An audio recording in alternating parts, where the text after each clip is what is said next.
Сол күні ол алғаш рет теріспен танысып, оның күшін сезінді.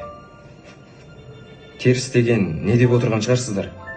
Бұл ерекше құдіреті бар тылсым күш. Ол адамға ғаламат қуат береді. Бірақ ол ештеңені тегін бермейді екен. Оны кейін түсіндік. Сен бүгін мына жерде болып па едің? Иә, әкем көрсеткен бұл жерді. Әкемнің тұңғыш ұлы Дәкай аурушаң болып туды. Бұл әкемнің теріске төлеген ақысы еді. Ол теріске қатты сенетін. Әкем оған ол туралы көп айтқан екен. Мен ол кезде кішкентай ем. Егер оның айтқандары рас болса, мен де бір күн теріске кіріп, сосын жазылып кететін шығармын. Ей, қайда жүрсіңдер? Ал мынау біздің апайымыз Меруерт. Жүріңдер, сендерді мама шақырып жатыр. Ол мұндайға мүлде сенбейді.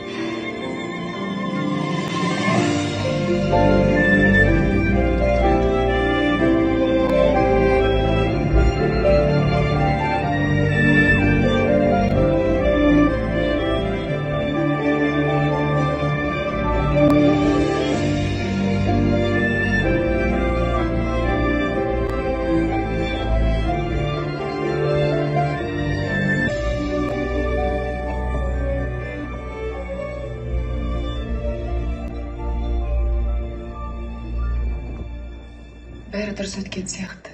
Иә, бәрі дұрыс. Мынау өзіміздің және ел жұрттың азнаулап жинап бергені. Алау. Рахмет. Сырнай апай да берді. Емге қаражат көп кете ме? Өте көп. Жалақымның бәрі дәріге кетіп жатыр. Ол дәрі шетелде ғана бар. Онысы ауырсынуын уақытша ғана басады. Бәрі бір Москваға барып, ота жасау керек сияқты. Оған қалта көтермейді. Көмегіңізге көп рахмет. Бір жыртығыңды болса да жамарсың. Түсінем аға, өзіңіздің де балаларыңыз бар. Қазір мал бағуда қиындап кетті ғой. Сіздерде де солай. Енді бірдеңесі болар. Ақошты менің қолыма жібер. Өзім тәрбиелеймін. Туған ұлымдай болып кеткен атын өзім қойдым. Саған да жеңіл болар еді. Біз оның құжаттарын мектепке тапсырып қойдық. Жарайды. Ал әже, жолда тұрыңыздар. Жақсы, жақсы айналайын. Өздеріңді ұмытпай келіп тұрыңдар. Әрине, жақсы. Аға, Сыбылай апаймен татуласыңыздар. Ешкім күнәш жоқ қой. 3 жыл өтті. Ой, Алқош, егер қойларыңды сағынсаң, ат мінгің келсе, шешеңе айт, мақұл ма? Жақсы жүр балам, жақсы. Ал жолдарың болсын. Жақсы.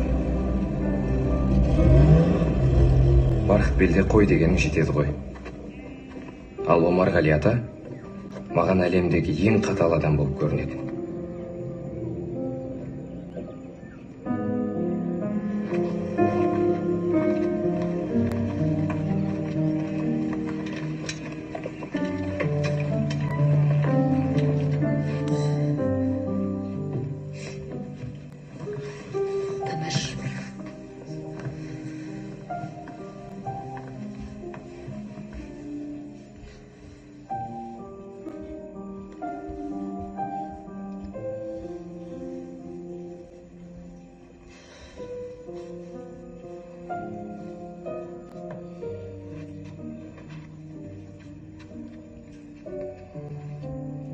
Мама, Не болды балам? басым ауырды. Күннің астында көп жүріп қойғансың ба? Неге сенбеймін? Және әкелерің сендер туралы болмай жатып білген. Меруерт әпкемнің қыз болатын, Дәкай екеуінің ұл болатындарың бәрі білген ғой. Алмай сенбеймін. Неге?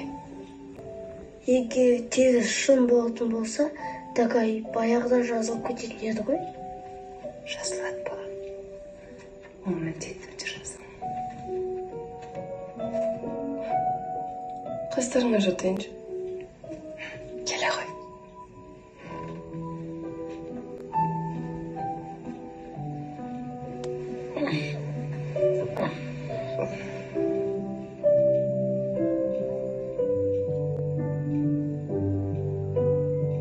қайтсем де дәкәйді емдетем деген өдесінен кейін анамызды үйде көп көрмейтін болдық.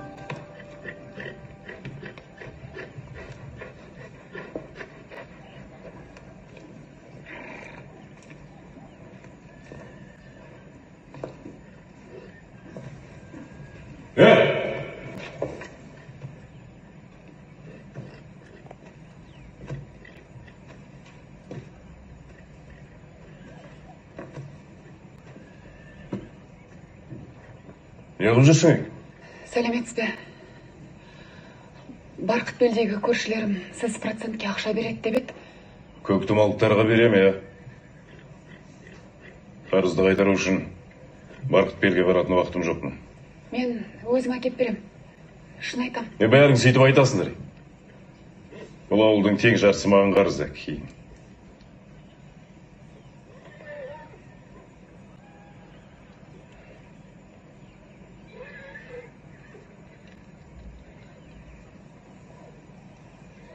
Ақшаны қайтара алмасаң не істейсің? Мен қайтарам. Маған ақша өте қажет болып тұр. Балам қатты ауырып жатыр. Соған Москвадан дефицит дәрілер алдыруым керек еді. Әкесі қайда? Жолдасым 2 жыл бұрын қайтыс болған.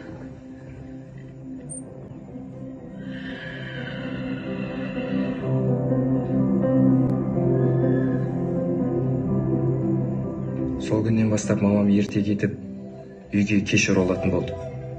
Бір қызығы, дәкәйдің жағдайы күннен күнге тәуір бола бастады. Ол бұрынғыдай түнде жылауын қойды.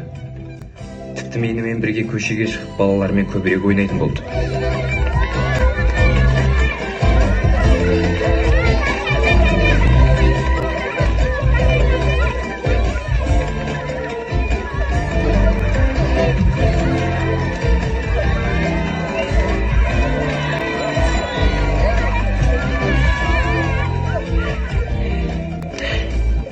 Ей, Ақош, Дәкәй, сендерге осылай ойнама деп қанша рет айтам, а? Апа, уайымдамаңыз, менде бәрі жақсы. Жақсы болып қалды ма? Иә, шешең дәріге ақша тауып әкеліп жатқан соң жақсы болдың. Операцияға дейін ақша жинап алғанша денсаулығыңды күтсеңші. Ей, Ақош, ұқтың ба? Әйтпесе бар ғой, құбыжықты шақырам. Неменеге күлесіңдер? Сенбейсіңдер ме? Мен неменеге бағады екен, қолыма таяғым ұстайын қуып жіберем ғой, болды. Болмаса біздің Ақош теріске келеді да, оны бір-ақ қолмен құлата салады. Олар сендердің ана миларыңды сиқырлап тастайды. Содан кейін соның айтқанын қалай істегендеріңді өздерің білмей қаласыңдар. Әже, бұл жай ғана ертегі ғой, біз бұған сенбейміз. Амансыз бапа, Көктұмадағы Тағайдан келіп едік. Амансың ба, шырағым?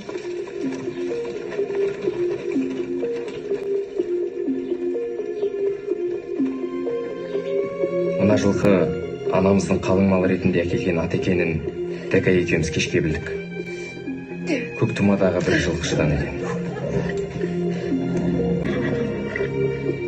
Мамамыздың не үшін тұрмысқа шығып жатқанын бізге ешкім түсіндірген жоқ.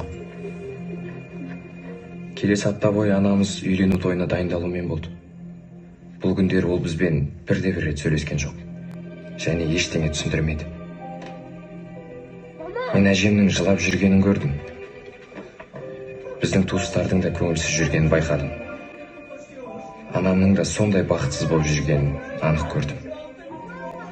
Ол тұрмысқа шыққысы келмейтінін сол кезде мен анық сездім.